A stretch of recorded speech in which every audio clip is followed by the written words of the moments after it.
Students आज case number 4 discuss करेंगे। Begum Nusrat Bhutto versus chief of army staff. Important case है constitution of Pakistan 1973 की book का पार्ट 3 या पार्ट 4 में, जिसमें भी फ़िलहाल अभी करंट दोनों में पढ़ी जा रही है। इन फ्यूचर जिसमें भी जाएगी पुराने केस लॉज सारे तैयार करने पड़ेंगे। एग्जाम पॉइंट ऑफ व्यू से बड़ा इंपॉर्टेंट केस है, इसको डिस्कस करते हैं।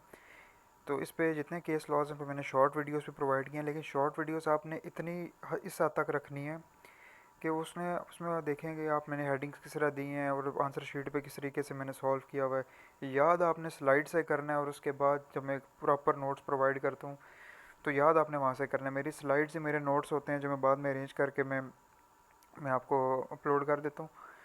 तो ये इंपॉर्टेंट केस है, तो इसको ज़रा डिस्कस करते हैं। Case number 4 PLD 1977 SC 655। Case वो इस तरह भी पूछ सकता है केस नंबर से, या वो कह सकता है Begum Nusrat Bhutto versus chief of army staff का केस डिस्कस करो, या वो कहेगा जी के chief of army staff and federation of Pakistan. ये उसने जस्ट पजल करने के लिए क्वेश्चन बनाया है। केस वो वही रहेगा बेगम नुसरत भुट्टो वाला जो आप अपने सिलेबस में पढ़ोगे, PLD 1977 SC 657।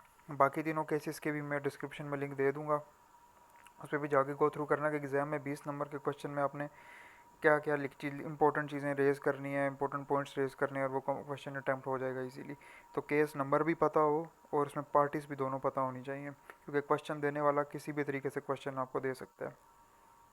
इसमें इंपॉर्टेंट पॉइंट्स क्या लिखने हैं, इसमें इंपॉर्टेंट पॉइंट्स इंट्रोडक्शन जो ज़रूरी चीज़ है, फिर बैकग्राउंड देना है, martial law and suspension of 1970 constitution, bench of Supreme Court, important facts, arguments बताने हैं जो पटिशनर के गए, जब पटिशनर के आर्ग्यूमेंट्स होंगे तो फेडरेशन के भी होंगे, वो भी बताने हैं। फिर डिसीजन ऑफ सुप्रीम कोर्ट क्या था, कंक्लूजन देके। ये 20 नंबर के क्वेश्चन में इतनी चीज़ें भाई काफ़ी हैं, और इसमें अब किस तरीके से कितना कितना लिखे हैं। अब इसका सबसे पहले इंट्रोडक्शन देखते हैं। इंट्रोडक्शन वही चलता आ रहा है पिछले 3 केस लॉ से। मैंने बताया था कि इसमें क्या था, जुडिशरी इंपॉर्टेंट रोल प्ले करती है, interpretation of the status of law को ये डेवलप करती है, law by giving judgments which become president बन जाते हैं। The source of law, Pakistan में भी जब सुपीरियर कोर्ट्स को जजमेंट देती हैं वो प्रेसिडेंट्स बन जाते हैं। There have been lot of important cases in history of Pakistan. Begum Nusrat Bhutto chief of army staff is one of them. उसके बाद बैकग्राउंड ऑफ द केस। अब इसका बैकग्राउंड क्या था, अब जनरल इलेक्शंस होने थे पाकिस्तान में 7 मार्च 1977 को। 2,200 members of national assembly. All दो जनरल इलेक्शंस जो होने थे वो इनिशियली स्टार्ट होने थे सेकेंड हाफ ऑफ 1977, यानी बिटवीन जुलाई टू दिसंबर। पर पाकिस्तान पीपल पार्टी जो थी गवर्नमेंट, उनकी गवर्नमेंट थी जो लीड बाय जुल्फ़िकार भुट्टो कर रहे थे, डिसाइड किया कि होल्ड द इलेक्शंस अर्लियर, जल्दी इलेक्शन करवा दिए। तो उस रिस्पॉन्स में जो 9 अपोजिशन पार्टीज़ थी वो इकट्ठी हुई, उन्होंने PNA पाकिस्तान नेशनल अलायंस जो है वो पार्टी बनाई। तो रिज़ल्ट क्या हुआ, जो मैच स्लाइड विक्ट्री होगी। PPP जो है वो 155 उन्होंने सीट ले ली out of 200। Mean well PNA जो है वो जस्ट 36 सीट्स उन्होंने उनके पास आई। नेक्स्ट क्या जी, यानी कि PPP की जो विक्ट्री थी इसका ये मतलब है भुट्टो जो है जी, भुट्टो साहब would continue as a prime minister. However PNA accuse that के जो पीपल्स पार्टी है उन्होंने मैनिपुलेशन किया जी इलेक्शंस में, refuse to accept the result.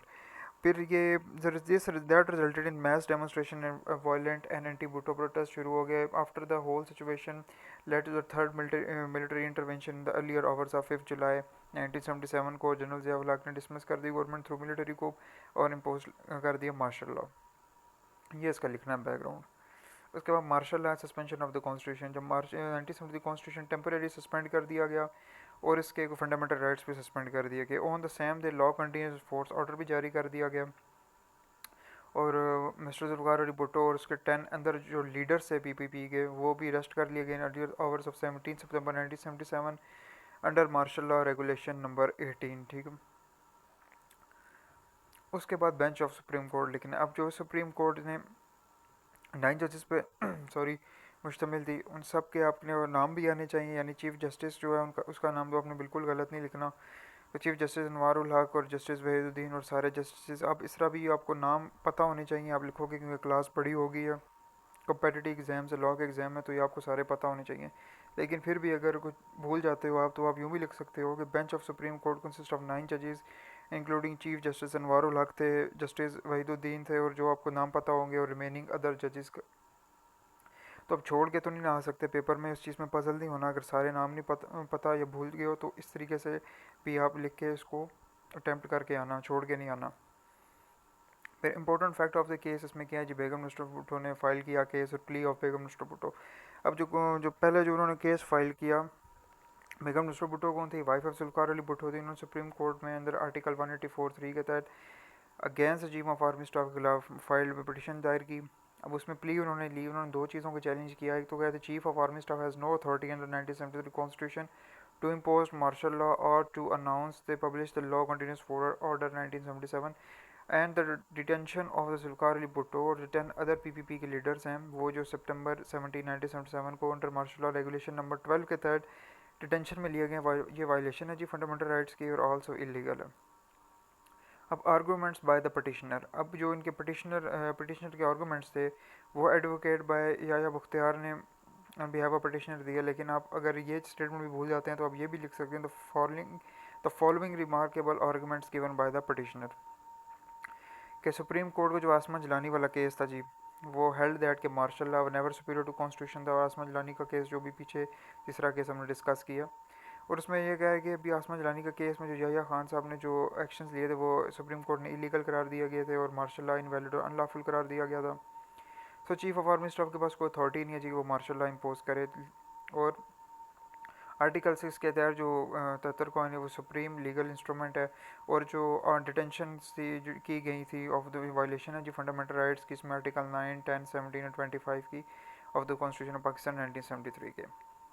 अब आर्गूमेंट्स बाय द फेडरेशन के क्या आर्गूमेंट थे कि in the judgement of 200 case the highest court यानी supreme court invoke the doctrine of necessity based on positive theory by Hans Kelsen. अब जो 200 case में doctrine of necessity के through फैसला किया गया। अब बाई अप्लाइंग दिस डॉक्ट्राइन यानी पाकिस्तान की सुप्रीम कोर्ट ने डिक्लेयर किया गया कि मार्शल लॉ और मिलिट्री गवर्नमेंट वैलिड है और लॉफुल है। Since Bhutto's government manipulated the elections it was no longer consider a legitimate government under the constitution. और जो इमरजेंसी लगाई और मार्शल लॉ और 5 जुलाई 1977 वो जो मार्शल लॉ लगाएगा sorry new legal order force किया गया और कॉन्स्टिट्यूशन को टेम्परेरी सस्पेंड किया गया। ये सोल पर्पस था सिर्फ और सिर्फ was to arrange free and fair general elections, ये रिस्पोंडेंट ने आर्ग्यूड किए।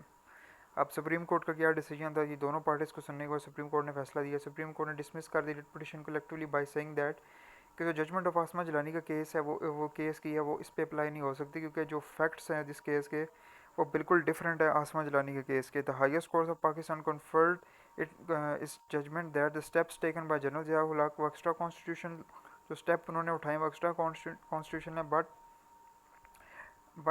obviously directed by the highest consideration of state necessity and the welfare of the people के लिए। The court further held that the chief of army staff took temporary organized free and fair elections के लिए temporary takeover किया गया। And finally the extra constitutional steps taken by chief of army staff to overthrow the government of Mr. Bhutto ये valid है valid करार दिया गया in accordance with the doctrine of necessity theory by Hans Kelsen। तो conclusion आप खुद भी अपनी वर्डिंग में भी लिख सकते हो और पिछले जितनी ये आप मैंने भी इसको बड़ा शॉर्ट करके कंक्लूजन बना दिया, लेकिन आप अपनी वर्डिंग में भी लिख सकते हो। Conclude that the supreme court ने give the decision in the favour of the federation में दिया by giving the judgement that martial law was enforced due to the state necessity and for the welfare of the people and all the Supreme Court decisions are based on Hall's Cancer theory of legal positivism। ये एक important case law है, बस 20 number के question में ये चीज़ें raise करना और इतना पॉइंट सारे मिस नहीं करना, इसको तैयार करना ज़रूर। ओके तो इंशाल्लाह अभी नेक्स्ट केस जितने आएंगे वो मैं सारे फर्दर आपको एक्सप्लेन करता रहूँगा। Okay good luck students.